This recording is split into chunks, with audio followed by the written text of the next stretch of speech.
ہمارے ساتھ موجود ہیں پاکستان پیپلز پارٹی کے سینئر رہنما سینیٹر شہری رحمان صاحبہ اور سابق سفیر بھی ہیں. شہری رحمان صاحبہ, تھینک یو سو مچ. سب سے پہلے تو شنگھائی تعاون تنظیم پہ بات کر لیتے ہیں. پاکستان کے لیے بڑا اعزاز ہے کہ ہم بطور ہوسٹ ہم تمام کنٹریز کو ہم نے دعوت دی ہے. دوسرے یہ کہ پاکستان کی معیشت کو دیکھتے ہوئے اور اس وقت جو دنیا میں ایک طریقے کے ڈائنامکس ہیں اس کو دیکھتے ہوئے کتنا امپورٹنٹ ہے ان کنٹریز کے ڈیلیگیشنز کا آنا, اور خاص طور پہ بھارت کا اور چین کا آنا. جی بہت بہت شکریہ صدر. میں سمجھتی ہوں کہ یہ جو شنگھائی تعاون تنظیم ہے یہ پاکستان کے لیے سربراہی اجلاس کا ایک اعزاز ہے کرنا, اور بڑی اہمیت کا متحمل ہے. اس کی 2-4 وجوہات ہیں. وہ ایک تو کہ پاکستان کا ایک خارجی طور پر ایک دور میں کافی تنہائی کا ایک منظر ہو گیا تھا کہ آئسولیشن میں لگ رہا تھا. ہر ملک کچھ نہ کچھ ناراضگی کا اظہار کر رہا تھا, اور خاص طور سے چین اور ویسٹرن بلاک میں بھی چیمگوئیاں تھیں کہ یہاں کے حالات مطلب ہمیں نہیں سمجھ آتے. تو اب ایک صورتحال ایسی ہوئی ہے کہ انشاءاللہ یہ کچھ ٹھہراؤ آ رہا ہے, اور پاکستان کی مقبولیت اور اسٹیبلٹی میں دیکھیے استحکام کا میسج ضرور جانا چاہیے. اگر یہ ہوسٹنگ انشاءاللہ تعالی صحیح گزر گئی اور شہر حاصل گفتگو یہاں سے اور معاہدے سائن ہوئے, چینی وزیر اعظم آ رہے ہیں 11 سال کے بعد, تو میں سمجھتی ہوں یہ ساری بڑی پیش رفت ہے. جتنے بھی وفود ہیں وہ پہلے سے آئے ہیں, اپنی ہوم ورک کر رہے ہیں.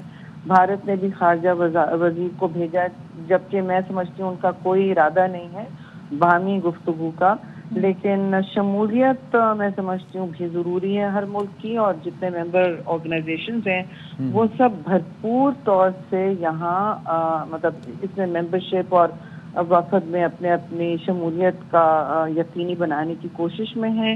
آج سے اجلاس شروع ہے. آپ نے دیکھا کہ پاکستان کی تھوڑی سی جو سیکیورٹی چیلنج تھی اس کے حوالے سے ظاہر ہے پھر اسلام آباد کو لٹرلی ایک لاک ڈاؤن میں رکھا گیا ہے. سیکیورٹی سچویشن ایسی رہی ہے. دوسرے ممالک میں جب وہ ہوسٹ کرتے ہیں ایسا کرنے کی ضرورت نہیں پڑتی, لیکن یہاں اس وقت یہ ضرورت ہے. اور کیونکہ باقی سارے وفود آ رہے ہیں, میں سمجھتی ہوں ان کا کانفیڈنس پاکستان میں کم, یہ اس بات کا مظہر ہے کہ ان کو کانفیڈنس ہے اور اعتماد ہے پاکستانی حکومت میں اور ریاست میں کہ وہ یہاں آ کے اپنی اتنی بڑی ریجنل علاقائی کانفرنس جو دنیا میں لٹرلی اب سیکنڈ سب سے بڑی علاقائی تعاون کانفرنس ہو گئی ہے, اس کا انعقاد یہاں کریں, اور اس کو کیا ہمارے کیپٹل کو جی یہ فرمائیے گا. ایک تو یہ ہے کہ میں اس کی امپورٹنس کی ذرا بات کرنا چاہوں گا. ویسے تو کافی سارے آرگنائزیشنز ہیں, آپ دیکھ لیں G7 ہے, پھر اس کے بعد G20 ہے, نیٹو ہے, پھر یہ SCO ہمارا اس کے اندر ہے. اور SCO کی بات خاص یہ ہے کہ I was just looking at it کہ 40% کنٹریز یعنی کہ دنیا کے رقبے کو یہ کور کرتے ہیں. ایک تو اس کی امپورٹنس باقی جو اتحاد ہیں ان کی نسبت کیسی ہے, اور دوسرا بھارت کی پاکستان میں آمد بھارتی وزیر خارجہ کی اور خاص طور پر یہاں پر موجودگی, کیا یہ آئس بریک کرے گی یا ان کی موجودگی میں ٹینشنز ہوں گی, رہیں گی, تناؤ ہوگا, کیا ایکسپیکٹ کرتی ہیں آپ؟ جی بہت اہم بات کی آپ نے. ایک تو بالکل یہ جو لینڈ مارکس ہے 40% ہے, اور GDP بھی کافی اوپر آ رہا ہے. اس پوری اگر ساری آپ ممالک کو میجر کریں, کہا جا رہا ہے 2021 میں کہ یہ 20% تھا دنیا کی GDP کا. میں سمجھتی ہوں اس سے آگے چلا کے ہے, کیونکہ ایشیا اور جو یوریشیا کا یہ پورا علاقہ ہے اس میں اب گروتھ اور کوآپریشن جو ہے, اتحاد اور باہمی ٹریڈ روٹس اور ہر قسم کی تجارت جو ہے گڈز میں بھی اور آئیڈیاز میں وہ ہونی میں سمجھتی ہوں بہت ضروری ہے.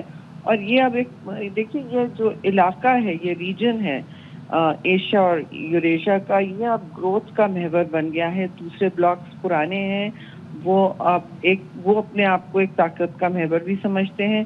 تو اب جو دنیا بدلی ہے اس میں یہ صورتحال ہے کہ چین اور رشیا ظاہر ہے ایک اس کو آگے بھی لے جا رہے ہیں. ساری بڑی اکانومیز پرچیسنگ پاور سے خاص طور سے لیڈ بائی چائنا اس خطے میں اب موجود ہیں, اور جسے کہتے ہیں نا فیوچر از ایشین, پھر ظاہر ہے وہ یوریشین بھی ہو سکتا ہے. تو یہ SCO کا جو کانفرنس ہے یہ اس لیے بہت اہمیت کا متحمل ہے, اور آگے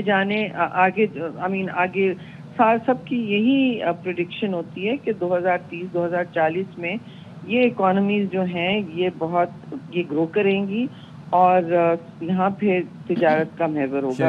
انڈیا سے جو آپ نے پوچھی انڈیا کے حوالے سے، جی بالکل میں اسے ایڈریس کرنا چاہوں گی کہ آپ کو یاد ہوگا کہ پچھلے SCO کی جو ایک اجلاس ہوا تھا ریجنل، جس میں فارن منسٹر اس وقت کے بلاول بھٹو زرداری گئے تھے، تو وہاں کچھ تلخ کلامیاں بھی ہوئی تھیں اور آپ نے پریس میں پڑھا بھی تھا. میں سمجھتی ہوں پاکستان میں اس طرح کا ہمیں اتنا حوصلہ ہے کہ ہم جب میزبانی کرتے ہیں کسی کے ساتھ اس طرح کی بدسلوکی نہ کریں یا کوئی ناشائستہ الفاظ استعمال ہو. یہ ہمارا طریقہ نہیں ہے، نہ طور ہے.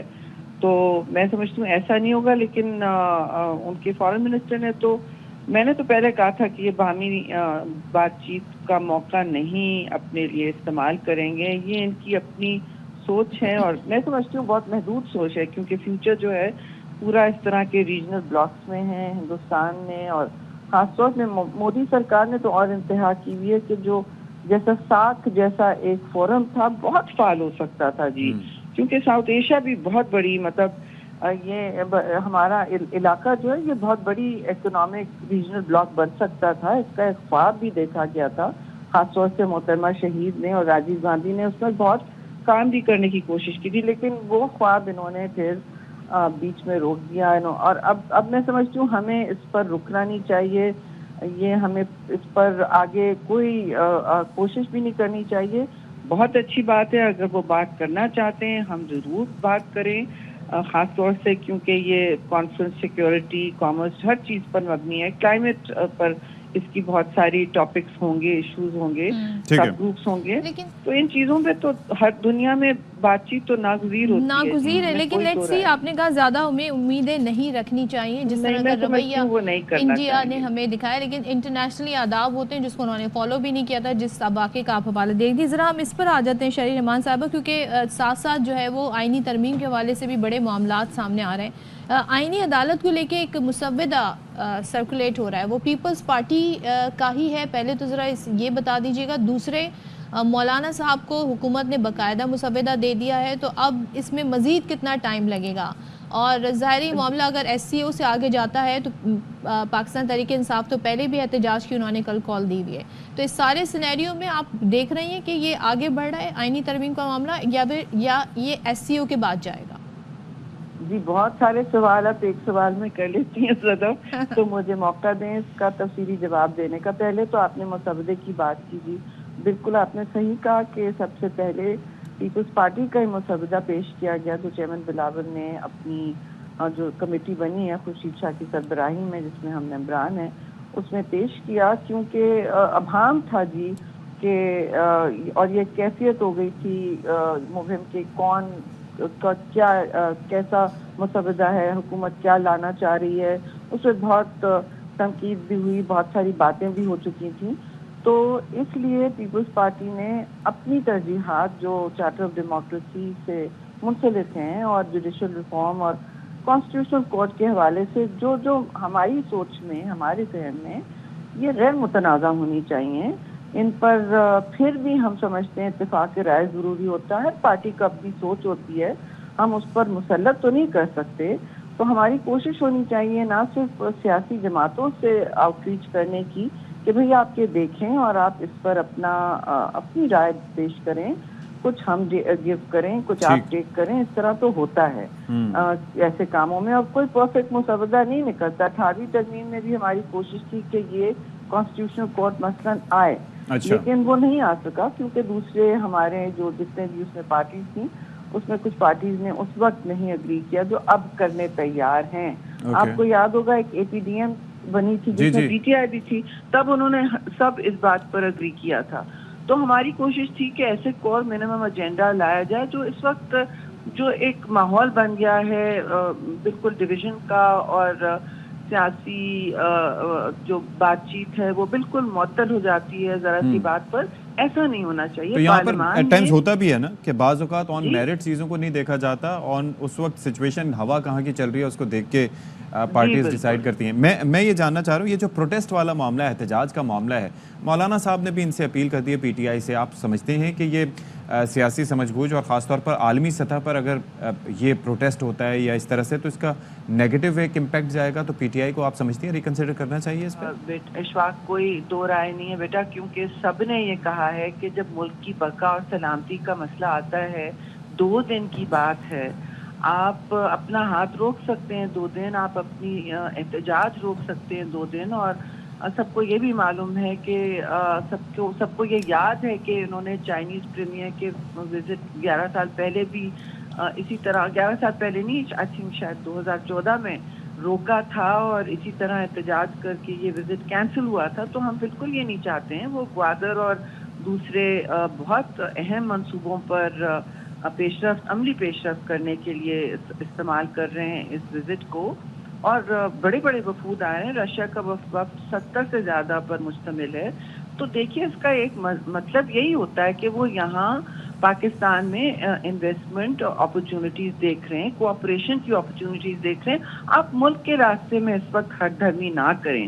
یہ 2 دن کے بعد آپ نے جو چاہے کرنا ہے کریں, آپ بلکہ پارلیمان میں بھی اپنی گزارشات پیش کریں. ہماری تو مستقل یہ کوشش ہوتی ہے کہ جو پارلیمان کا رول ہو سکتا ہے وہ اور کہیں نہیں ہوتا. سڑکوں پہ آپ کیوں سیاست صرف کرنا چاہتے ہیں؟ آپ پارلیمان میں اپنا رول فعال کریں. اے پی سی میں بھی ان کو بلایا گیا, جی انہوں نے ریفیوز کیا. اب فلسطین اور کشمیر جیسے ایشو پہ سب کی ایک ہی رائے ہوتی ہے, سارے پاکستانیوں کا دل ایک ہی طرح دھڑکتا ہے ان ایشوز پر. یہ ہیومن رائٹس ایشوز ہیں. تو اب انٹرنیشنل عالمی سطح پر آپ جب پاکستان کو بیچ میں لے آتے ہیں اور اپنی سیاست کو بیچ میں لے آتے ہیں, اس پر دیکھیے سب نے یہ مولانا تو صاحب نے بالکل صحیح فرمایا, مگر سب نے میں نے بھی خود کہا کہ دیکھیے یہ موضوع نہیں ہوگا. ان کے اپنے جو باشعور کچھ ممبران ہیں, آپ اس سے بات کریں نجی محفل میں تو وہ کہتے ہیں کہ جی یہ غلط ہے, ہم اس کے ساتھ مطلب بہت لوگ کمفرٹیبل نہیں ہیں کہ پی ٹی آئی کا کو اس طرح آپ ڈنڈا بردار تنظیم بنا تو چکے ہیں, لیکن آپ نے دیکھا میری گاڑی کو بھی سمیش کیا گیا. لیکن آپ اس طرح نہ کریں کہ جب عالمی سطح پر پاکستان اتنی بڑی بالکل سیاسی میچورٹی کا مظاہرہ کرنا چاہیے. تھینک یو سو مچ. شہری رحمان صاحبہ ہمارے ساتھ تھیں اور سارے ایشو پر بات کر رہی تھیں, اور ہم اس پر بھی مزید جو اپڈیٹس آتی رہیں گی وہ شیئر کرتے رہیں گے. ظاہر ہے کہ بہت ضروری ہے وہ. اچھا جی, تیاریاں کیا ہیں, کیا ارینجمنٹس کیے گئے ہیں, سیکیورٹی کیا ہے, پھر وہ جو میٹرو سروس ہے اس کو بھی بند کر دیا گیا ہے. تو راجہ محسن اعجاز ہمیں مزید بتا رہے ہیں. جی راجہ صاحب بتائیے گا, بڑا خوبصورت بنا دیا اسلام آباد کو مزید. جی بالکل, اب یہ شنگھائی تعاون تنظیم کا اجلاس پاکستان میں ہونا یہ پاکستان کی ایک بہت بڑی سفارتی کامیابی بھی ہے, اور ہم نے دیکھا کہ اس کی بڑے زبردست انداز میں جو ہے وہ تیاریاں بھی کی گئیں, اور اب تو تیاریاں مکمل کر لی گئی ہیں. 15 سے 16 اکتوبر تک یہ اجلاس اسلام آباد میں ہونا ہے, اور بطور چیئر پاکستان کے وزیر اعظم شہباز شریف صاحب جو ہیں وہ اس S C O head of governments کا جو اجلاس ہونا ہے اس کی سربراہی بھی کریں گے. اور اس اجلاس میں روس, چین کے جو وزرائے اعظم ہیں, اس کے ساتھ ساتھ بیلاروس کے وزیر اعظم آئیں گے, ترکمانستان کے, قازقستان کے وزیر اعظم پاکستان آ رہے ہیں, ایران کے پہلے نائب صدر بھی پاکستان آ رہے ہیں اسی کانفرنس کے لیے, اور اس کے ساتھ ساتھ انڈین فورن منسٹر جے شنکر بھی پاکستان آئیں گے. اور اس وقت بھی جو تمام ممالک ہیں جو اس کانفرنس میں شرکت کریں گے ان کے کوارڈینیٹرز 2 دن قبل ہی پاکستان پہنچ چکے تھے, اور انہوں نے اس کانفرنس کے ایجنڈا کے حوالے سے اور تمام تر جو چیزیں ہیں وہ ان کوارڈینیٹرز میٹنگ میں جو ہیں انہیں بھی فائنلائز کیا جا چکا ہے. چینی وزیر اعظم بھی پاکستان آئیں گے, اور جو چین کے وزیر اعظم کا جو دورہ ہوگا وہ نہ صرف اس کانفرنس کے لیے ہوگا بلکہ وہ بائیلیٹرل بھی ہوگا, اور اس دورے کے دوران وہ پاکستانی قیادت سے 2 طرفہ ملاقاتیں بھی کریں گے, اور اس کے ساتھ ساتھ S C O head of governments کے اجلاس میں بھی شریک ہوں گے. اگر اسلام آباد میں سیکیورٹی انتظامات کی بات کی جائے تو ہم نے دیکھا کہ انتہائی غیر معمولی سیکیورٹی کے انتظامات نظر آتے ہیں, اور مقامی سطح پر 3 دن کی چھٹی بھی دی گئی ہے. تمام جو سکولز ہیں, تمام جو آفیسز ہیں انہیں بھی بند کیا گیا ہے, جو ریسٹورنٹس ہیں انہیں بھی بند کیا گیا ہے, اور جو مختلف جگہوں پہ اب جو شہریوں کے لیے آلٹرنیٹیو روٹس, ڈائیورژنز بھی بنائی گئی ہیں, اور نہ صرف اسلام آباد بلکہ راولپنڈی پولیس بھی اس اہم موقع پر جو ہے وہ اپنی ذمہ داریاں سر انجام دے گی اور اس کے ساتھ ساتھ شہر کو بڑا خوبصورت انداز سے سجایا بھی گیا ہے. ہم نے یہ منظر بھی دیکھے ہیں. تھینک یو سو مچ راجہ محسن اعجاز ہمیں اپڈیٹس دینے کے لیے. اور اسلام آباد بڑا خوبصورت منظر اس وقت پیش آ رہا ہے, آلریڈی اتنا خوبصورت ہے. تو جیسے کہ راجہ محسن بھی بتا رہے تھے کہ چین کے وزیر اعظم بھی آئیں گے, تو چین کے وزیر اعظم 2 روزہ دورے کے لیے آئیں گے اور باقاعدہ طور پر ہم اس ساری صورتحال میں دیکھ رہے ہیں کہ اس میں بڑی اہم ملاقاتیں ہوں گی وزیر اعظم شہباز شریف سے, عسکری قیادت, آرمی چیف سے اور صدر آصف علی زرداری سے, اور اقتصادی تجارتی تعلقات اور بالخصوص سی پیک پر بات ہوگی. تو یہ کتنا امپورٹنٹ ہے اس کنٹریز کے ڈیلیگیشن اور پرائم منسٹرز کا آنا, اس پر بات کر لیتے ہیں. ہمارے ساتھ موجود ہیں former ambassador Masood Khalid. Thank you so much Masood صاحب فار جوائننگ اس. سب سے پہلے تو سوال یہ کہ ایس سی او کا پاکستان میں ہونا, اور وہ جو اس سے پہلے شہری رحمان صاحبہ کہہ رہی تھی کہ ایک پاکستان کا ایک امیج بنا ہوا تھا کہ عالمی تنہائی کا ہم شکار ہو گئے ہیں, یہ ڈیفیوز ہو رہا ہے اس سے. دوسرا, ہم کتنی امیدیں رکھیں یہ 2 روزہ جو سمٹ ہے یہ ہمارے لیے کیا کچھ لے کر آ سکتی ہے؟ جی شکریہ. دیکھیے سب سے بڑی بات تو یہ ہے کہ یہ ہم نے شاید ای سی او سمٹ کی تھی لاسٹ 2017 میں, اور اس کے بعد یہ ایک بڑا ایونٹ پاکستان میں ہونے جا رہا ہے. اور ہم شنگھائی کوآپریشن آرگنائزیشن کے ممبر بھی 2017 میں بنے تھے, اور اس کے بعد جیسے میں نے کہا کہ this is the first time 10 heads of state and heads of government they are coming here. تو اس لحاظ سے ہمارے لیے نہ صرف یہ کہ ایک اعزاز کی بات ہے بلکہ بہت ہی اچھی بات ہے کہ پاکستان کا جو امپریشن باہر جا رہا تھا کہ یہ آئسولیٹڈ ہے, یا ہمارے دشمن جو یہ کوشش کر رہے تھے کہ پاکستان کو مارجنلائز کیا جائے یا آئسولیٹ کیا جائے, وہ تو چیز نہیں ہوئی, بلکہ پاکستان کی طرف زیادہ دیکھا جا رہا ہے. خصوصاً اس ریجن میں جو شنگھائی کوآپریشن آرگنائزیشن کے ممبرز ہیں وہ پاکستان کی طرف دیکھ رہے ہیں کہ پاکستان کے ساتھ تجارت کیسے بڑھے, پاکستان کے ساتھ کنیکٹیوٹی کیسے بڑھے, پاکستان کے ساتھ جو ٹریڈ روٹس ہیں وہ کیسے کھلیں. تو یہ تو ایک بڑی اچھی اوپننگ ہے پاکستان کے لیے. اور جیسا کہ آپ کو پتا ہے کہ پاکستان چائنا کا جو BRI پروجیکٹ ہے, بیکا پروجیکٹ, اس میں پاکستان ایک کی رول پلے کر رہا ہے as a member of CPEC which we are jointly implementing. تو سی پیک جب سے شروع ہوا ہے اس کے بعد سے پاکستان کا ریجنل اور انٹرنیشنل پروفائل جو ہے وہ بڑا ہے. تو یہ کوشش ہے کہ پاکستان کو آئسولیٹ کر دیا جائے. اور اب پاکستان اب دیکھیے جنوری میں سیکورٹی کاؤنسل کا ممبر بننے جا رہا ہے, 2 سال کے لیے ہم نان پرماننٹ ممبر ہوں گے. تو اس سے ہماری جو ہے انٹرنیشنل ڈپلومیسی میں ہماری اہمیت اور بڑھے گی. تو یہ جو میٹنگ ہو رہی ہے یہاں پر, یہ بڑی اچھی خوشائند بات ہے, اور اہم ممالک کے سربراہان یہاں آ رہے ہیں. دیکھیے چین کے وزیر اعظم تو آج تشریف لا رہے ہیں, اور ان کے ساتھ ہمارا ایک بائی لیٹرل وزٹ ہے پہلے, اور اسی طرح اور جو لیڈرز ہیں ان کے ساتھ بھی پرائم منسٹر صاحب ایک چیز میں جاننا چاہ رہا تھا, ان کی میٹنگز ہوں گی. اچھا مسعود صاحب, میں یہ جاننا چاہ رہا تھا کہ یہ جو ڈسکشن وغیرہ ہوتے ہیں کیا یہ ڈیسائیڈڈ ہوتا ہے کہ اس کے اندر ان امور پر غور ہوگا, یہ ساری چیزیں ہوں گی, یا کچھ اور بھی ہوتا ہے جو آپ وایا ڈسکشن اچیو کر سکتے ہیں ڈیورنگ دیز میٹنگز, خاص طور پر یہ جب کانفرنس وغیرہ ہو رہی ہو؟ دیکھیے میں ذرا اس کو واضح کر دوں کہ یہ جو فورم ہے یہ ایس سی او کا 2nd ہائیسٹ فورم ہے. اوکے, ٹاپ لیول فورم جو ہے وہ ہیڈ آف اسٹیٹ کی میٹنگ ہر سال ہوتی ہے. اس میں پریزیڈنٹس جاتے ہیں, نمبر 1 جو لیڈر ہوتا ہے وہ جاتا ہے. اور یہ جو ہے یہ ہیڈز آف گورنمنٹ میٹنگ ہے, یعنی کہ 2nd ہائیسٹ فورم ہے, 2nd ہائیسٹ باڈی ہے ایس سی او کی. لیکن یہ اہم ہے, مثلا پاکستان کے کیس میں جو چیف ایگزیکٹو ہے وہ پرائم منسٹر ہیں, تو پرائم منسٹر اسی کو لیڈ کر رہے ہیں. اسی طرح کچھ اور ممالک بھی ہوں گے جہاں کے چیف ایگزیکٹو جو ہیں وہ یہاں آ رہے ہیں. تو اس کانفرنس کا جو محور ہوگا, یہ فوکس ہوگا, ٹھیک ہے, وہ اکنامک کوآپریشن, انوائرمنٹ, کنیکٹیوٹی. مسعود صاحب ویل ٹیک اے بریک ہے یہاں پر, آپ کائنڈلی ہمارے ساتھ ہی موجود رہیے گا. ویل ٹیک اے بریک کے بعد حاضر ہوتے ہیں.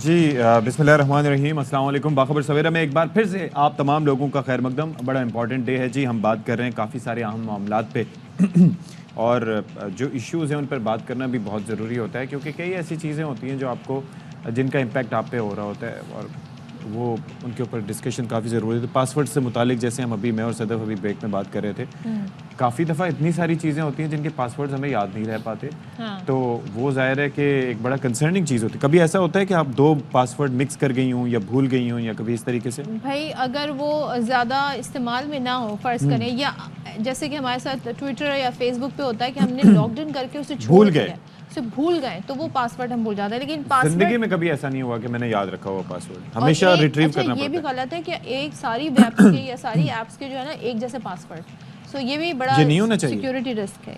اچھا ہاں یہ اس پہ بات کریں گے، یہ بڑا امپورٹنٹ تو ٹاپک ہے. چلیں جی، وی آر تھینکفل ٹو مسعود خالد صاحب. سر بہت شکریہ، آپ ہمارے ساتھ موجود رہے اور ہمیں بریک پر اچانک جانا پڑا. ہم بات کر رہے تھے بیسکلی کہ یہ جو ظاہر ہے کہ ایس سی او کا اجلاس ہو رہا ہے، کانفرنس ہو رہی ہے، اور ماشاءاللہ سے ایک بڑا پاکستان کے لیے اچیومنٹ ہے ان دا سینس کہ پاکستان اس کو ہوسٹ کر رہا ہے. اور مسعود صاحب ہمیں یہی بتا رہے تھے کہ سب سے بڑی جو میگنیٹیوڈ ہوتا ہے اس کے حساب سے جو ہیڈز آف اسٹیٹ کی کانفرنس ہوتی ہے، کیونکہ جہاں پر پریزیڈنشیل سسٹم ہوتا ہے تو وہاں پر سربراہ ہوتا ہے اور ہیڈ آف اسٹیٹ ہوتا ہے. اس کے بعد پھر سربراہان حکومت کی جانب سے، یعنی کہ جو گورنمنٹ ہیڈز ہوتے ہیں ان کی جانب سے یہ اجلاس کی صدارت بھی کی جاتی ہے، یعنی کہ شرکت کی جاتی ہے. تو مسعود صاحب اب ذرا یہ فرمائیے گا کہ یہاں پر یہ جو انڈیا بھی یہاں پر آ رہا ہے 4 رکنی وفد کے ساتھ، اس سچویشن میں جاننا چاہ رہا تھا شہری رحمان صاحبہ سے میں نے یہ پوچھا کہ پاکستان یہاں پر جب انڈیا موجود ہو تو کیا ماحول ٹینس ہوگا یا کوئی آئس بریک ہوگی؟ کل ہم نے یہ دیکھا کہ اس سے پہلے کہ نواز شریف صاحب نے ایک میسج وغیرہ بھی کیا تھا، تو کیا کچھ چیزیں بہتری کی جانب جا سکتی ہیں یا ابھی اس سے کچھ ایکسپیکٹ ہمیں نہیں کرنا چاہیے؟ دیکھیے شکریہ، میرا خیال ہے کہ زیادہ توقعات نہیں ہونی چاہیے، کیونکہ جے شنکر صاحب نے بھی آنے سے پہلے ایک بیان دیا ہے جس میں انہوں نے کہا ہے کہ یہ ایک ملٹی لیٹرل پلیٹ فارم ہے اور اس میں شرکت کے لیے جا رہا ہوں، چونکہ انڈیا بھی ایس سی او کا ممبر ہے جیسے پاکستان ہے، اور ہم اکٹھے ہی ممبر بنے تھے 2017 میں، تو وہ اس کانٹیکسٹ میں آ رہے ہیں. اسی طرح کل deputy prime minister Ishaq Dar صاحب نے بھی غالباً یہی بات کی ہے کہ ہمیں کسی قسم کی درخواست موصول نہیں ہوئی ملاقات کی، اور نہ ہی ہم نے ملاقات کی درخواست کی ہے. تو یہ ایک لیکن یہ کہ ڈپلومیسی میں کچھ بھی ہو سکتا ہے، it is a but unpredictable. آلدو میرا اپنا خیال یہ ہے کہ توقعات زیادہ نہیں ہونی چاہیے، کیونکہ پچھلے چند سالوں سے خصوصاً جو کشمیر کی ریکسیشن انہوں نے کی لیگلی انڈیا نے 2019 اس کے بعد سے اس کے 2019 میں، اس کے بعد سے ایک ہماری جو آپس میں تعلقات ہیں بڑے تقریباً فریز ہو گئے ہیں. اور اس کے بعد وہاں انڈیا میں الیکشن ہوا، پھر مختلف جو مراحل سے وہ انڈیا گزرا، اس میں آپ نے دیکھا کہ پاکستان کے خلاف خاصا پروپیگنڈا اور خاصے نیگیٹو اسٹیٹمنٹس آئے، تو ماحول جو ہے کافی خراب ہوا ہے. لیکن کچھ کہا نہیں جا سکتا، لیکن میرے ذاتی طور پر میں سمجھتا ہوں کہ کوئی توقعات بہت زیادہ نہیں ہونی چاہیے. ہاں اگر ملاقات ہو جاتی ہے فرض کیجیے دونوں وزرائے خارجہ کے درمیان، تو یہ اچھا ایک اسٹیپ ہوگا، اور میرا خیال ہے دنیا بھی اس کو ویلکم کرے گی کہ جو 2 ریجنل نیبرز ہیں اور بڑی طاقتیں ہیں اور نیوکلیر پاورز ہیں، ملٹری پاورز ہیں اور ہمسائے ہیں، اور جن کا ماضی ایک رہا ہے، تو وہ بیٹھ کے کم از کم بات کر رہے ہیں. تو اگر بات چیت ہو جاتی ہے فرض کیجیے اور اس میں یہ طے ہو جاتا ہے کہ بھئی ہم اب اس ڈائلاگ کو آگے لے کے چلیں گے، that in itself is going to be a very good sign. لیکن مجھے توقع نہیں ہے، کیونکہ جو انڈیا کا رویہ حال ہی میں رہا ہے، یو این میں جو اسپیچ بھی ہم نے سنی تھی وہ تمام تر کچھ اور ہی ہمیں بتاتی ہے. لیکن خالد صاحب ایک چیز یہ بتائیے گا، ظاہر اسپیچز ہوں گی، کشمیر کا ذکر بھی آئے گا، جو ریجن ہے اس کی سیکیورٹی کے معاملات بھی ڈسکس ہوں گے، اور جب کشمیر کا ذکر آتا ہے تو پھر بھارت چپ کیسے رہے گا؟ یہ ایک بڑا عام سوال ہے ان کی طرف. آپ سمجھتے ہیں کہ اس طرح کی کوئی سچویشن بن سکتی ہے کہ جواب دل جواب ہوگا؟ نہیں دیکھیے ایسی کوئی سچویشن بننے کا امکان نہیں ہے، مجھے نظر نہیں آتا. اس کی وجہ یہ ہے کہ ایس سی او کی پریکٹس ہے کہ بائی لیٹرل ایشوز جو ہیں ایسے فورمز میں ریز نہیں کیے جاتے. ٹھیک ہے، تو جب ہم یہ جو ڈسپیوٹس ہیں یا کنٹینشس ایشوز ہیں اس کو ریز نہیں کرتے، کیونکہ تو یہ تو ایک پھر لامتناہی سلسلہ ہے نا. ہاں جی، کیونکہ پھر وہ تو یوکرین وار بھی آئے گی، پھر اور چیزیں بھی آئیں گی، پھر چین اور بھارت کی جو مخاصمت ہے وہ بھی اس کا بھی ذکر آنا چاہیے، پھر کشمیر کا ذکر آئے گا، پھر جو سینٹرل ایشین ریپبلکس ہیں ان کے بھی آپس میں کچھ جھگڑے ہیں پانی کے اوپر. تو ریجن کی سیکیورٹی بھی تو اس کا ایک ون آف دی فیچرز ہے. جی ریجن کی سیکیورٹی پہ تو ایک براڈ بات چیت ہو سکتی ہے نا.